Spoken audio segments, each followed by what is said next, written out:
Good morning, Apostle Lewis here with you. And before we get on today's topic, let me just ask you to do something. For those who are watching this later on YouTube, would you go ahead and hit subscribe, and would you hit the all on the notifications, little bell icon, a drop down menu will come, hit all, so you'll be alerted when we post another video on YouTube. For those of you that are partnering with us, let me just say this, thank you. And you get these ahead of time, you get these early, and you get other materials, but I just want to say thank you for your faithfulness in giving to us. All right, so our topic today is going to be one of my core values, and that's loyalty. And I want to talk about developing your core relationships, developing, if you're a minister, developing your team, if you're a business owner, developing your staff. How do you build those people? Now, when you have employees, there's a little different relationship because your commitment factor is I pay you, you do so much work. That's kind of the contract. But I'm talking about if a company's really going to be successful, it's got to have that core team that's with you. When you look at Apple and you find that, like, Phil Schiller just left, he was there 25 years. John Ives was there 20 something years and left. But they're still part. They're called Apple Fellows now, and they still consult and stuff. They just have, for Phil Schiller, he's decided, there's so many things I want to do. I'm 60 years old. I want to do some other projects, but I also want to travel and be with my family. A legitimate request.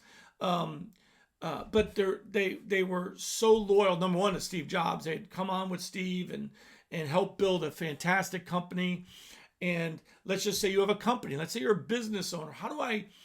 Yep, I got a company now.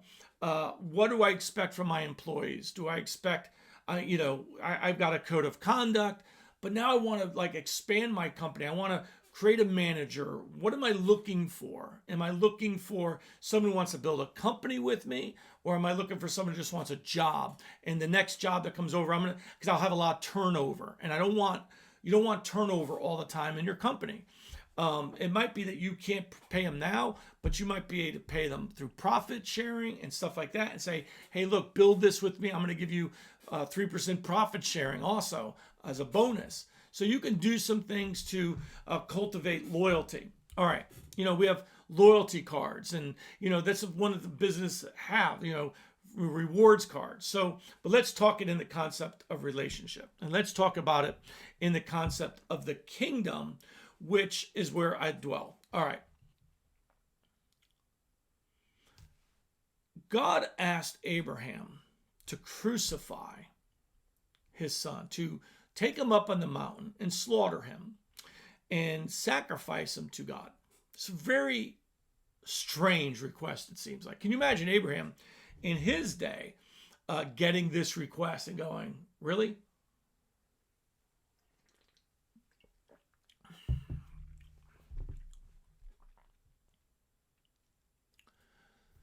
But Abraham is faithful with it and actually goes up the mountain. You know the story. Goes up the mountain and goes to slay his son. He's getting ready to kill him, and God speaks to him and says, stop. And there's a ram in the thicket, and he pulls him out and sacrifices the ram. Now, I want to talk to you. Number one, why was it legit for God to ask Abraham to do that? Well, the theological answer is God is God. So God has the right to every life on earth. They belong to him because he created it. It's just like, if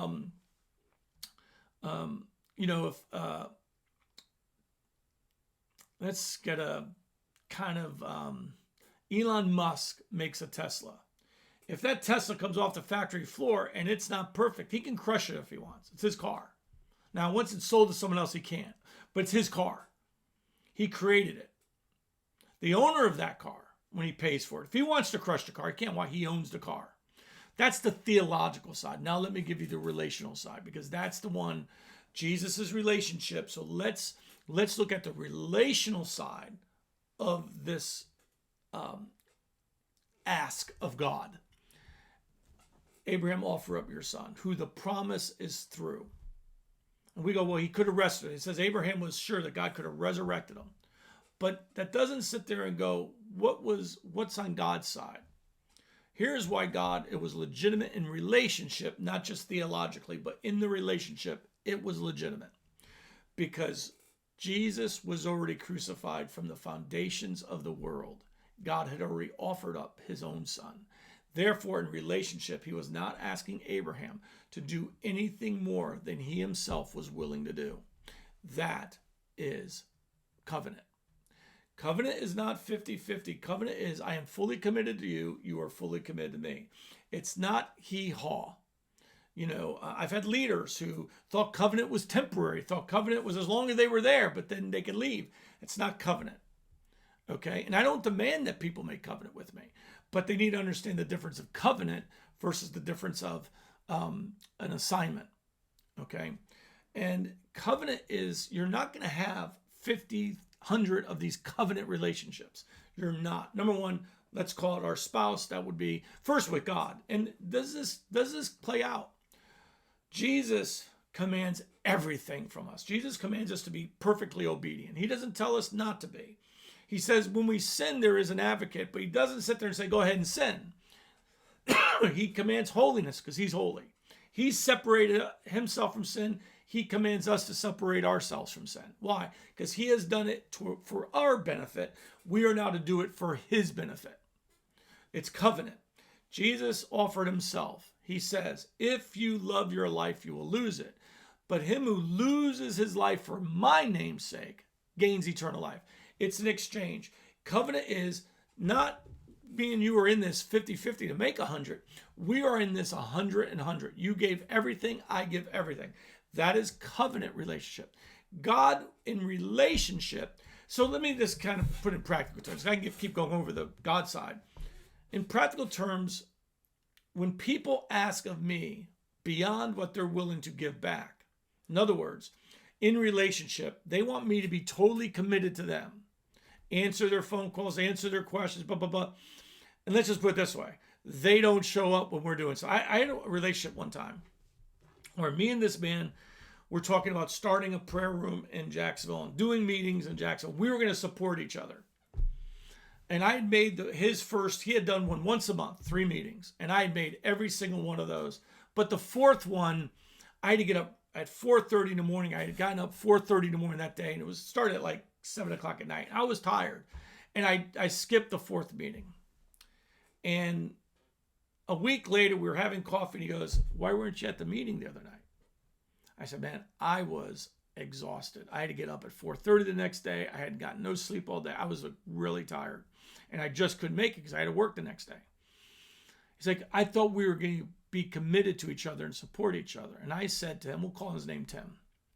I said, Tim, you've had 4 meetings. I've made 3 of them. I've had 60 and you've made none of them. Why am I so committed to you, but you're not committed to me? That's a violation of relationship. If I tell you to surrender, to give all to the cause, and I'm not willing to give all to the cause, I'm a fraud. I've asked of something, and Jesus never does that. My wife can't ask that. My wife can't go, you need to be committed to me, but I can go out and see whoever I want. That's not right. That would just be by the way, that's abusive. That's actually an abuse of a deep relationship. To demand everything from me when you'll give 50% or 20% back. That is an abuse of relationship. Okay? And so it's really important to understand that. This is why I make my time available to my spiritual sons and daughters. And they'll often say, I was going to call you, but I know you're busy. No. I'm not too busy for you. I'm not too busy for my natural kids. I'm not too busy for you. I'm available. So it's covenant relationship. And so you have to be loyal to that. By the way, the word salt, when you know how much I love salt. The Arabic word for salt comes from the word loyalty. And so, you're worth your weight in salt. Was like, this guy's really faithful. This guy's really good. He is so worth. Now, salt was a commodity that was highly important. Matter of fact, in the book of Ezra, they got their supply of salt from the king. And I can look it up I got it in my notes in the Bible, but it actually was the word. It says they get their supply from the king. The word supply was their salt, because salt was something you could preserve food with. You could actually trade. It was actually something you got paid in salt. It was a very high commodity. It was like gold in some aspects. It was very important in the times. It's important now. You need salt in yourself. Jesus said, have salt within yourself. Be loyal. Because if you're not loyal, if you're not committed, you lose flavor. You're just like everybody else.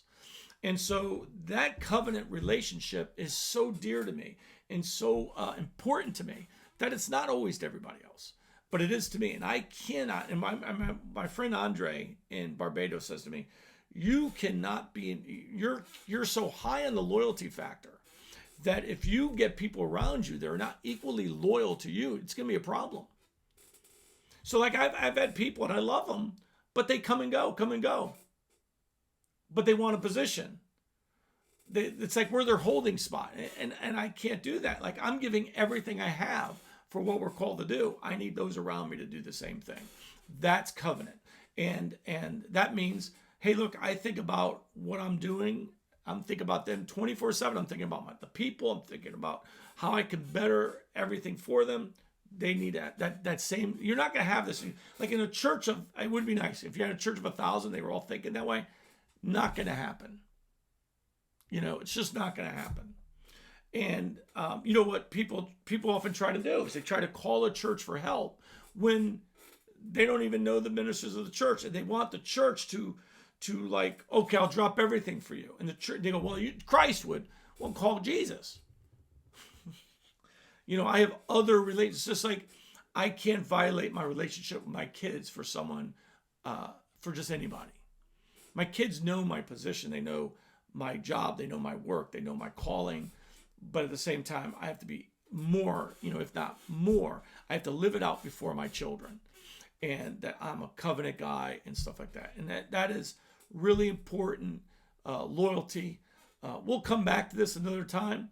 I just really want to share this with you on this video to really understand why sometimes you're in relationships. I did this, by the way, go to lewisdcn.com. I have a thing called a relationship wheel. It's a free download that you have different levels of relationship. And sometimes we're trying to take someone here into this level of relationship and they're not that committed and we're going to get burned by it. I get ministers who will call me. Oh, I love to come to your church. I don't know them. And they're like, oh, I'm going to be in Florida. I'd like to come to your church. I don't know you. Because I have a meeting every week doesn't mean that's a holding place for you. Listen, many ministers, build relationships, not just contacts. Build relationships. If there's so many ministers out there who preach, Jesus is not a religion, he's a relationship, and they stink at relationship. They stink at it. And so we need to be people of our word. We need to be people that understand relationship, give our all for the people around us. And we have the right to demand, because I'm giving all. This is what I'm demanding in our relationship. But that has to be voiced, that has to be talked out. So I hope this ministers to you. I'll do another one on this, maybe just private for the partners. Where we'll talk maybe step 2, how to establish covenant relationships and stuff like that. Love you, and God bless you, and you have an amazing day. Amen. Bye-bye.